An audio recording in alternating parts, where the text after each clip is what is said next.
Me now, conservative talkers John Fredericks and Steve Deace. Welcome. So, John, your thoughts, because I know you're fired up over this topic. Well, I'm in Montgomery. I've been here all week, and I got to tell you, Carol, this is a transformational election because the plug just got pulled out of the swamp. The establishment Republicans and Mitch McConnell, they spent $34 million. They spent $170 per vote and got their clocks cleaned. Last night was the night the lights went out on Fifth Avenue. It's the night that the movement transcends its current leader. Remember when President Trump as a candidate said, you know, I could go on Fifth Avenue and shoot somebody and my base would still be with me. Well, what he found out when he got up today, not so much, not true. That's a myth. He went to bed thinking, you know what, I still manage my base. He got up today embarrassed, realizing the base now manages him. This is the tip of the iceberg. This was a rejection of the status quo, donor-driven, Republican, country club, Wall Street, gangster, bankster, donor politics that is over.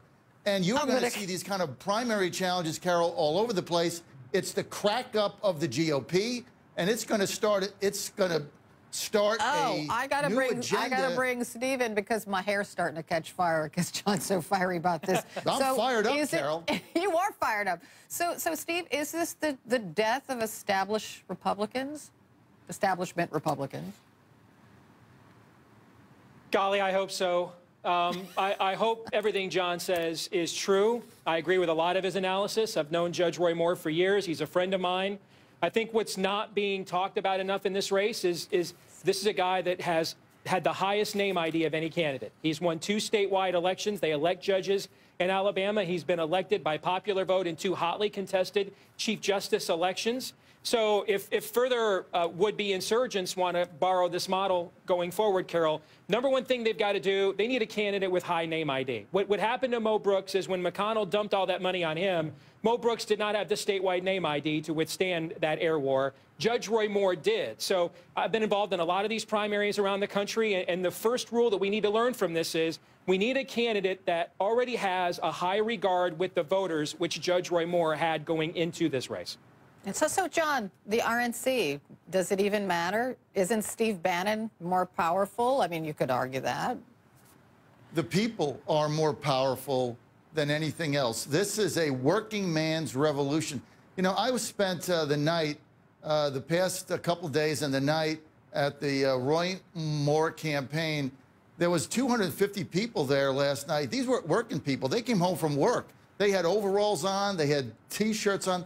They came from their jobs. You know, this is not what you were going to find at the Strange event in Huntsville. But McConnell's got to answer to the donors of his Senate Leadership Committee. Carol and Steve, he dumped in, we think, about $9 to $10 million of Senate Leadership Fund money into a Republican primary in Alabama. Either of these candidates are going to win. The Democrats don't have a chance to win. This money is supposed to be to maintain the Republican majority in the Senate. He could have spent this money in Ohio, Wisconsin, Pennsylvania, North Dakota, West Virginia. Instead, he dumps it in to a primary in Alabama, which either candidate is going to win anyway. But he's got to be accountable to this. Here's why this could affect us all. So Mitch McConnell is weakened even further, right? But he leads the Senate, yes. And we got to get things done. And Mr. Trump wants to push tax reform. So, Steve, is there a chance that Mitch McConnell could be at all effective? No, because Mitch McConnell's leading a political party that he doesn't share the values of his base. You know, I've spent a lot of time in politics the last decade, Carol. Here's a truth that I've learned. When Democrats want to get their way, they inspire their base. When Republicans want to get their way, they conspire against their base. That's what John is alluding to, and now the cat is out of the bag. And my hope is someone that is a noted Trump skeptic to be kind. I hope he feels the sting of embarrassment. I hope he realizes he needs to stop listening to Javanka. And he needs to stop worrying about whether Mo Brooks said something nasty about me in February of 2016.